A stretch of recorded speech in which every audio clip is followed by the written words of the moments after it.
Oui, c'est indispensable d'avoir des saisonniers pour nous parce que en fait, on a des pics de travail qui sont, voilà, qui arrivent sur certaines périodes de l'année et d'autres périodes plus calmes. Donc, travailler uniquement avec des emplois à plein temps, c'est pas adapté à notre cas. Donc, ça nous permet de faire face aux périodes où il y a beaucoup de travail dans les vignes, donc la taille et puis les ébourgeonnages. Alors, les difficultés qu'on peut avoir, c'est lié aussi à l'emploi saisonnier, c'est de fidéliser les personnes qu'on a formées et qui vont venir travailler chez nous.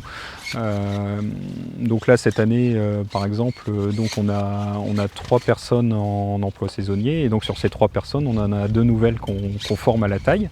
Donc ce temps de formation, c'est un temps où on avance un petit peu moins vite, et donc si l'année prochaine elles reviennent, ça va être plus intéressant pour nous comme pour elles. Pour elles, c'est vrai que quand on a quelque chose qu'on connaît déjà, c'est plus facile à reprendre.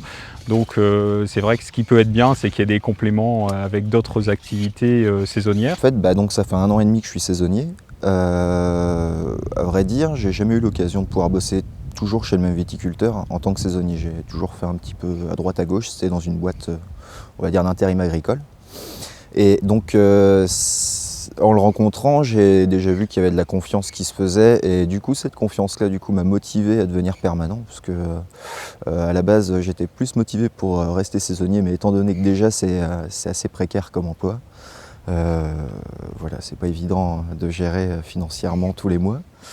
Donc voilà, et puis ça permet aussi de voir vraiment la profondeur du boulot, parce que c'est vrai que quand on est saisonnier, on fait le travail mais sans vraiment savoir pourquoi, même si on demande, on nous explique à peine, enfin voilà.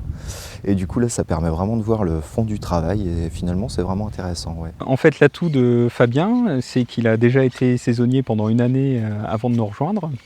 Du coup, il connaît une partie du travail. Ce qu'il a fait, c'est pas tout à fait de la taille, il faisait du tirage de bois. Donc il n'était pas formé à la taille avant de venir, mais il connaissait quand même les conditions de travail, parce que la taille, c'est sur les mois d'hiver, c'est en extérieur. Donc là, aujourd'hui, on a un beau soleil, mais c'est pas le cas sur toute la période.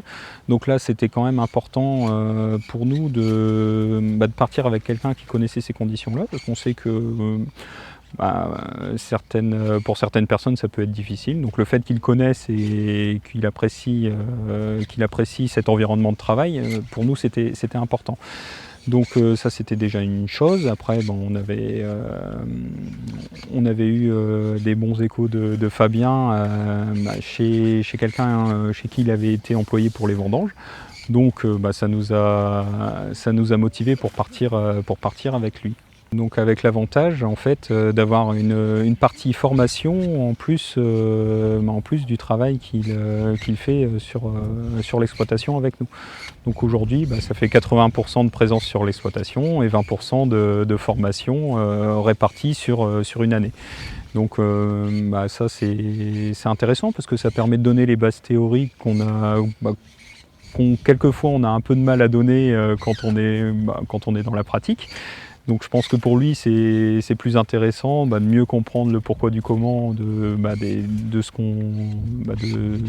qu'on lui demande de faire.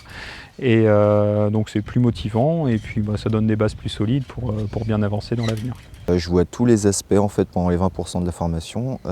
Ça va être vraiment du travail de chai, donc la vinification, jusqu'à vraiment tout le travail intégral du bois et de la vigne. Au final, ça me donnait une qualification en fait, qui va me permettre d'être ouvrier viticole, échelon 1. Ce qui va déjà être beaucoup plus valorisant que de travailler en tant que saisonnier, c'est clair. Et puis déjà la stabilité, encore une fois, qui revient dessus. Ouais. J'ai eu de la chance vraiment de trouver le patron avec qui on s'entend bien, parce que c'est quand même une histoire humaine aussi avant tout. Ce qui est important pour nous en tant qu'employeur, c'est d'avoir des personnes saisonnières qui se trouvent bien dans ce fonctionnement-là, et donc qui soient motivées pour revenir les années qui suivent. Parce que pour nous, l'intérêt, c'est de ne pas avoir à reformer tous les ans des nouvelles personnes. Donc c'est aussi un peu à nous de donner les conditions pour que pour qu'elles se sentent bien dans ce type de fonctionnement. Et pour nous, l'avantage, c'est ce côté formation et d'être opérationnel dès le début de la saison de taille. On va dire que l'emploi saisonnier, pour une première année, ça peut être très bien, parce que physiquement, il faut tenir le coup. Donc c'est vrai que ça peut aider de pouvoir se reposer entre certaines périodes. Après, financièrement parlant, c'est très difficile, surtout à l'heure actuelle. Donc c'est vrai que psychologiquement, le stress est quand même un peu là au niveau de... Enfin voilà, on ne sait jamais si on va rester, comment ça va se passer. C'est important de se sentir zen au travail, franchement, ouais. Mine de rien, ça fait la gestion d'une équipe qui n'est pas négligeable, hein. On est quelques personnes dans les vignes, donc quelquefois c'est vrai qu'on n'a pas forcément peut-être tous les bonnes réactions au bon moment. Peut-être qu'on pourrait t'aider sur cet aspect-là, c'est sûr.